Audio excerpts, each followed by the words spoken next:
Bismillahirrahmanirrahim. Assalamualaikum warahmatullahi wabarakatuh.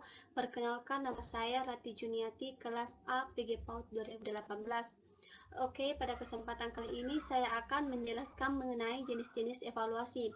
Jadi jenis-jenis evaluasi itu terbagi menjadi 5 bagian. Yang pertama, jenis evaluasi berdasarkan tujuan. Yang kedua, jenis evaluasi berdasarkan sasaran. Yang ketiga, jenis evaluasi berdasarkan lingkup kegiatan pembelajaran. Yang keempat, jenis evaluasi berdasarkan objek dan subjek evaluasi. Dan yang kelima yaitu contoh-contoh evaluasi. Jenis evaluasi berdasarkan tujuan terbagi menjadi 4 poin. Yang pertama, evaluasi diagnostik. Yang kedua, evaluasi penempatan. Yang ketiga, evaluasi formatif. Dan yang keempat, evaluasi sumatif.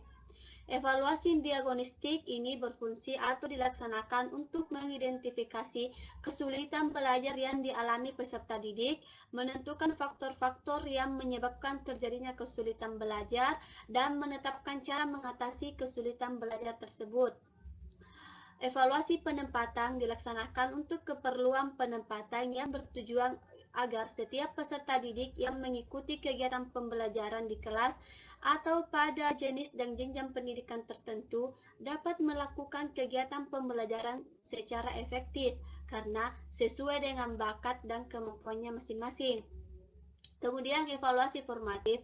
Evaluasi formatif pada dasarnya adalah evaluasi proses yang bertujuan untuk mendapatkan umpan balik bagi usaha perbaikan kualitas pembelajaran dan konteks kelas.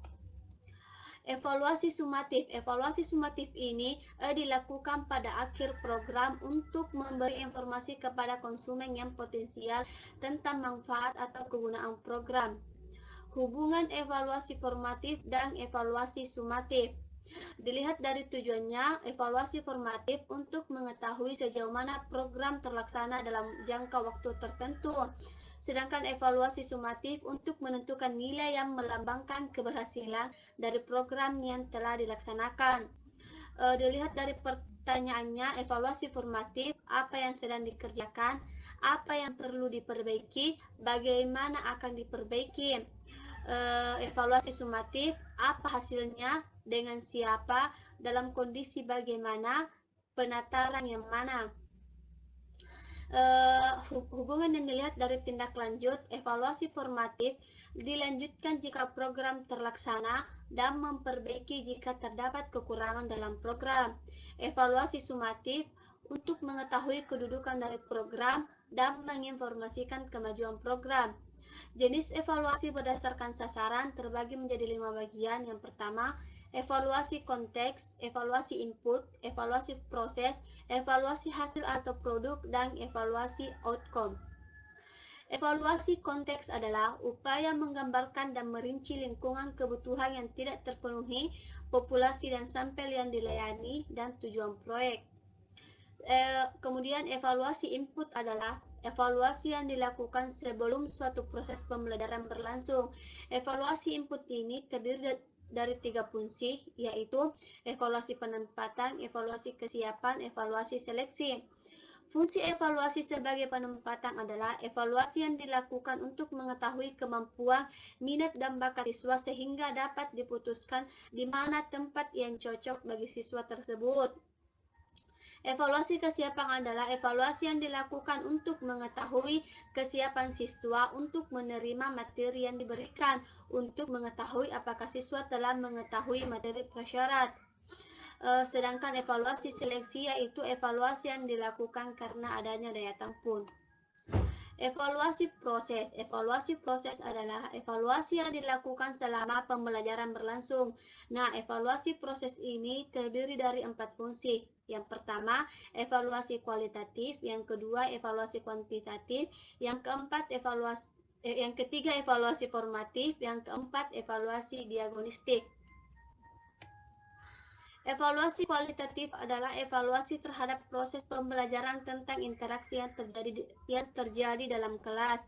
Evaluasi kuantitatif adalah evaluasi terhadap proses pembelajaran seperti efektivitas pembelajaran, jumlah kehadiran guru, dan siswa serta leng-lengnya.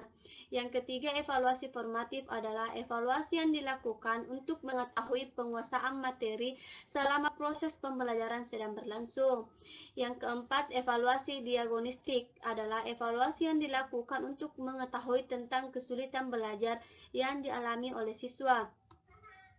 Kemudian evaluasi hasil adalah evaluasi yang dilaksanakan pada akhir keseluruhan proses pembelajaran. Hasil dari evaluasi sumatif ini menggambarkan keberhasilan atau poin dari suatu proses pembelajaran yang sedang berlangsung. Kemudian hasil dari evaluasi sumatif ini juga dapat dijadikan landasan dalam membuat suatu kebijakan. Kemudian evaluasi outcome adalah evaluasi terhadap elemen-elemen yang terkait dalam penentuan dampak atau pengaruh yang dihasilkan dalam program terhadap sasaran secara keseluruhan. Jenis evaluasi berdasarkan lingkup kegiatan pembelajaran ada 3 poin. Yang pertama, evaluasi program pengajaran. Yang kedua, evaluasi proses pelaksanaan pengajaran. Yang ketiga, evaluasi hasil belajar. Evaluasi program pengajaran mencakup 3 hal. Yang pertama yaitu evaluasi terhadap tujuan pengajaran, yang kedua evaluasi terhadap isi program pengajaran, dan yang ketiga evaluasi terhadap strategi belajar mengajar.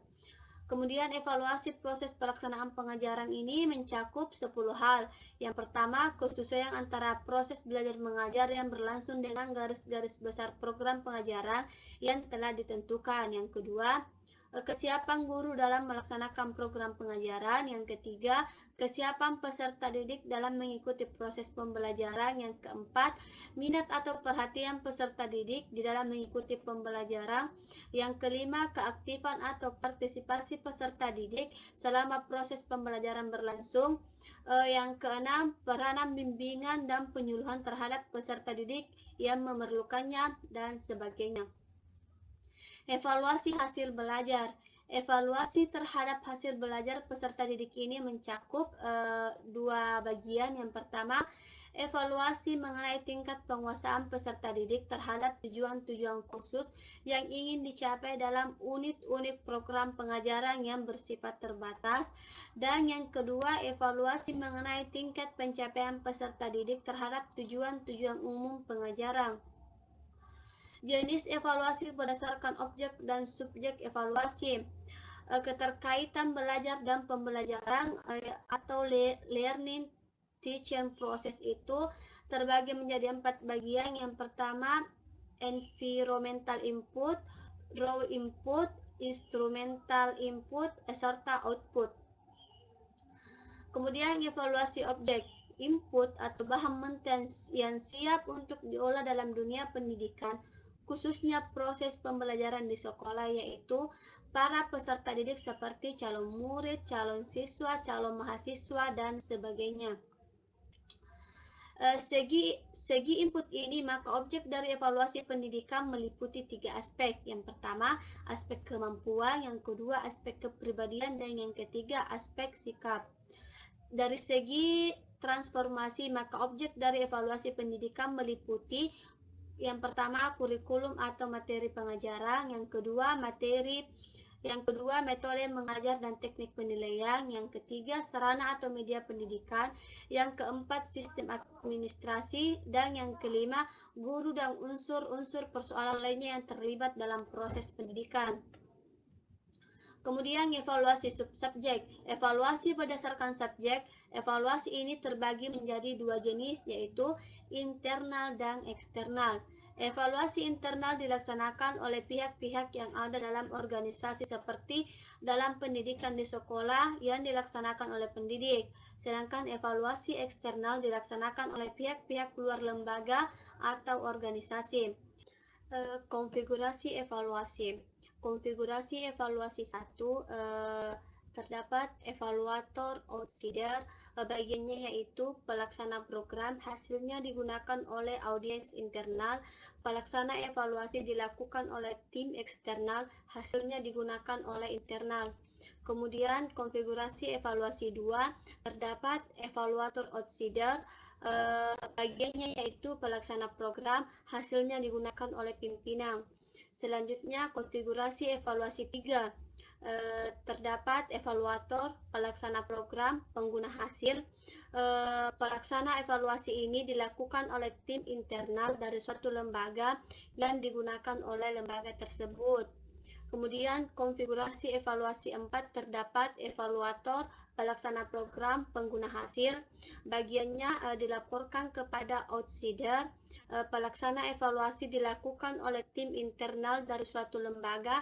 Contohnya itu evaluasi diri kelembagaan dan agreditasi. Itulah penjelasan mengenai jenis-jenis evaluasi yang sempat saya sampaikan. Lebih dan kurangnya mohon dimaafkan. Wassalamualaikum warahmatullahi wabarakatuh.